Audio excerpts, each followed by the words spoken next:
नमस्कार, आप देख रहे हैं नेशन न्यूज 10 और मैं हूं आपके साथ ऋचा। चलिए शुरुआत करते हैं खास खबरों के साथ बुलेटिन की।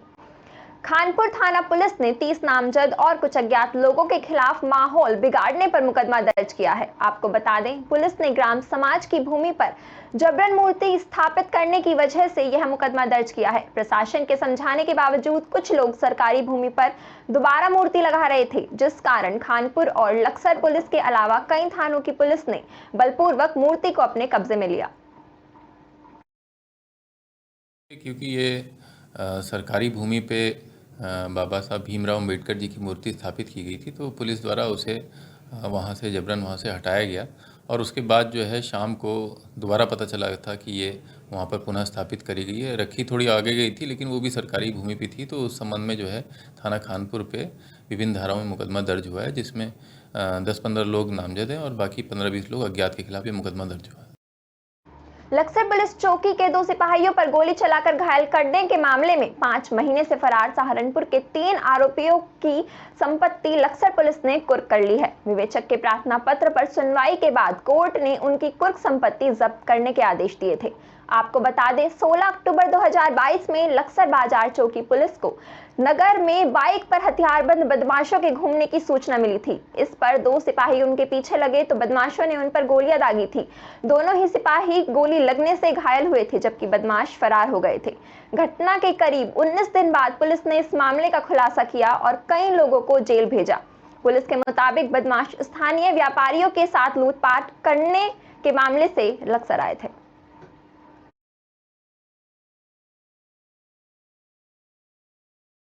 लालकुआं विधानसभा के अंतर्गत आने वाले गोलापाड़ क्षेत्र बागजाला की क्षतिग्रस्त सिंचाई नहर के निर्माण कार्य को लेकर विधानसभा में क्षेत्रीय विधायक ने मांग उठाई, जिस पर बागजाला के लोगों ने क्षेत्रीय विधायक का आभार जताया। आपको बता दें, यहां बागजाला क्षेत्र के वरिष्ठ बीजेपी नेता बसंत आर्य के नेतृत्व में दर्जनों गांववासी एकत्रित हुए, जिसके बाद लोगों ने क्षेत्रीय विधायक डॉक्टर मोहन सिंह बिष्ट और बीजेपी सरकार जिंदाबाद के नारे लगाए। इसी दौरान लोगों ने कहा कि क्षेत्रीय विधायक विधानसभा क्षेत्र में जमकर विकास कार्य करा रहे हैं। साथ ही उन्होंने कहा कि गोला बैराज से निकलकर दर्जनों गांवों को जाने वाली उनकी मुख्य सिंचाई नहर बीते बरसात के दिनों में क्षतिग्रस्त हो गई थी, जिसके निर्माण कार्य को लेकर स्थानीय लोगों में मांग उठाई जा रही थी।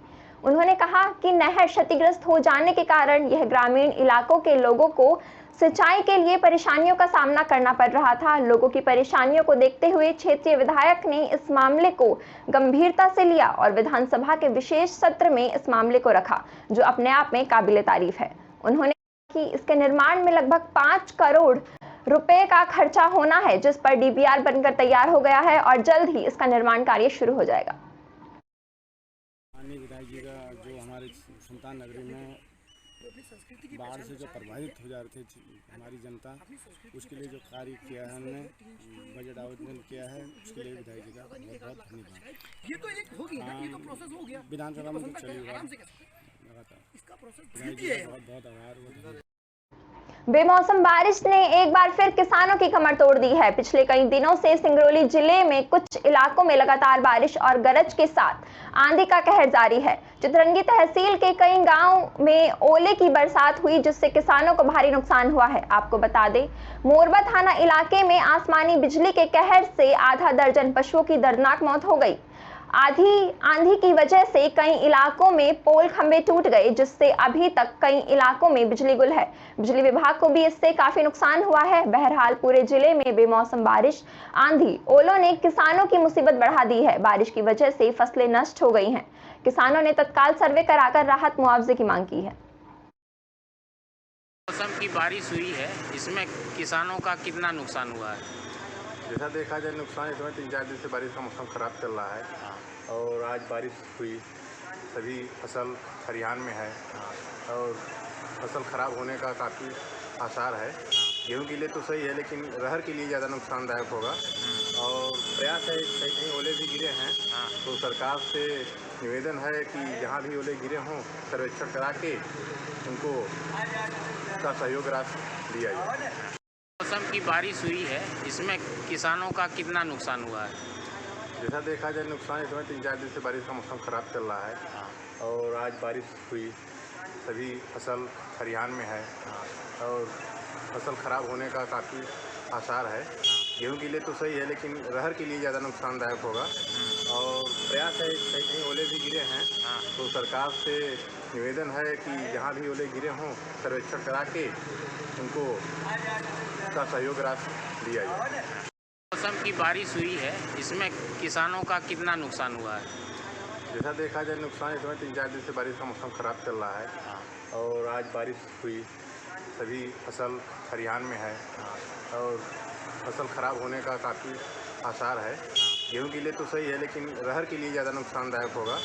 और प्रयास है, कहीं कहीं ओले भी गिरे हैं, तो सरकार से निवेदन है कि जहां भी ओले गिरे हों सर्वेक्षण करा के उनको का सहयोग राशि दिया जाए। मौसम की देश की सबसे बड़ी power plant Vindhyachal super thermal power project जो पूरे देश को बिजली दे रहा है, मगर बिजली उत्पादन से पैदा होने वाली राख ने स्थानीय लोगों का जीना मुश्किल कर दिया है। बलियरी ऐश डैम इलाके में बसे सैकड़ों परिवार एनटीपीसी के राखड़ डैम से उड़ती जहरीली राख और ट्रकों के जरिए परिवहन की लोडिंग अनलोडिंग से परेशान हैं। लोग हर जगह शिकायत कर रहे हैं, मगर कोई सुनने वाला नहीं है। अन्य दिनों की अपेक्षा गर्मियों में तो तेज हवाओं के साथ पूरी राख लोगों के घरों में खाने पीने के सामानों तक में घुस रही है, जिसकी वजह से लोगों को काफी दिक्कत हो रही है। स्थानीय लोगों की शिकायत पर जिला प्रशासन ने भी एनटीपीसी प्रबंधन को आगाह किया कि एनजीटी के नियमों का कड़ाई से पालन करे। दूसरी तरफ एनटीपीसी प्रबंधन भी रोजाना बढ़ते हुए ऐश को लेकर काफी बेचैन है और सिरदर्द बनते जा रहा ऐश को अब अफ्रीकन कंट्री, गल्फ कंट्री और बांग्लादेश भेजे जाने की कवायद की जा रही है। इस संबंध में माननीय एनजीटी ने भी संज्ञान में लिया है और जिला प्रशासन की ओर से जो है एनटीपीसी प्रबंधन को निर्देशित किया गया है।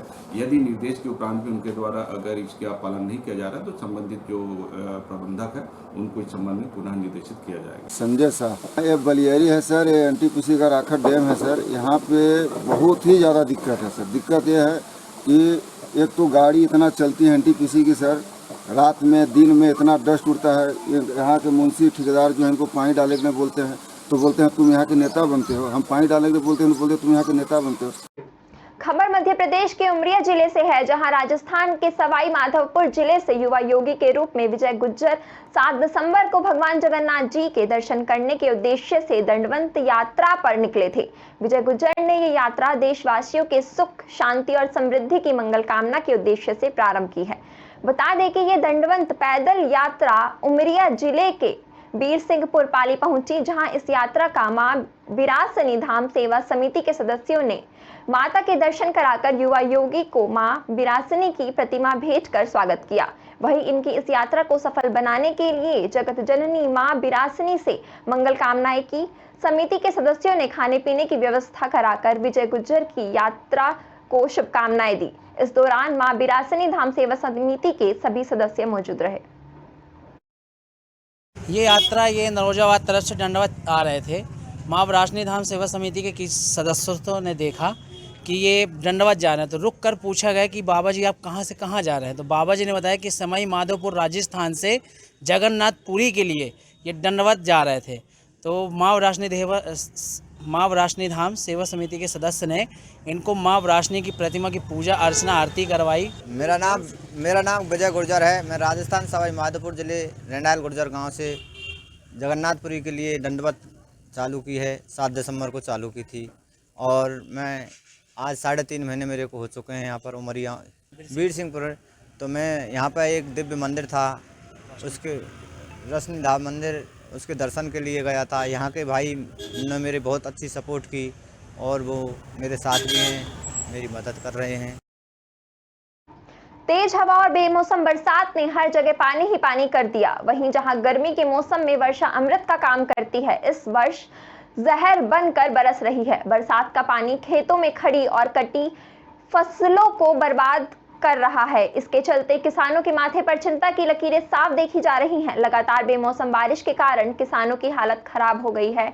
वहीं किसानों ने जानकारी देते हुए बताया कि इस समय किसानों को इस बेमौसम बरसात से लाभ कम, हानि ज्यादा हो रही है, क्योंकि इस समय दलहन जैसी फसल, सरसों की फसल की कटाई चल रही है, तो गेहूं की फसल भी अधपकी हालत में है, जो गिरकर उथल-पुथल हो गई है। उधर आम की फसल को भी इस तूफान भरी बारिश से अच्छा खासा नुकसान होता नजर आ रहा है, जिससे इस आंधी तूफान भरी बारिश से किसानों को भारी नुकसान हुआ है।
विदिशा के स्थानीय रेस्ट हाउस में इलेक्ट्रॉनिक मीडिया संघ का गठन सर्वसम्मति से किया गया, जिसमें संरक्षक मंडल की अनुशंसा और उपस्थिति पत्रकारों की सहमति पर इलेक्ट्रॉनिक मीडिया संघ के नगर अध्यक्ष रवि चौरसिया को बनाया गया। वहीं संघ की कार्यकारिणी का भी गठन किया गया।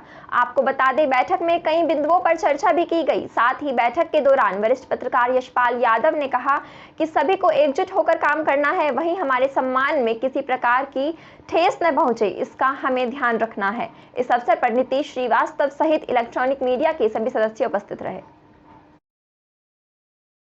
वरिष्ठ गणमान्य पत्रकार साथी जोनों के माध्यम से मुझे आज ये सौभाग्य प्राप्त हुआ है कि मैं इलेक्ट्रॉनिक मीडिया संघ का अध्यक्ष बनाया गया है। ये सबके प्रेम भाव के नतीजा है जो आज मैं इस दौर पर खड़ा हूँ। मेरे से जितना बनेगा संघ के लिए उतना करूँगा। देश में एक और सबसे ज़्यादा प्रभावी इलेक्ट्रॉनिक मीडिया है, तो शहर छोटा है, लेकिन छोटे से शहर में प्रिंट मीडिया के साथ साथ इलेक्ट्रॉनिक मीडिया भी प्रभावशाली है और निरंतर ये अपनी कार्य क्षेत्र में काम करते रहते हैं। कई प्रकार की समस्याएं आती हैं, जिसको प्रमुख रूप से बिंदु बनाते हुए आज ये संगठन की बैठक रखी गई है। विदिशा जिले के गुलाबगंज क्षेत्र में भारी तबाही का मंजर देखने को मिला है। आपको बता दें, मुख्यमंत्री विदिशा से बाय रोड गुलाबगंज पहुंचे और ओला प्रभावित गांवों का दौरा किया और कलेक्टर सहित ओला प्रभावित अधिकारियों को जल्द सर्वे करने के निर्देश दिए।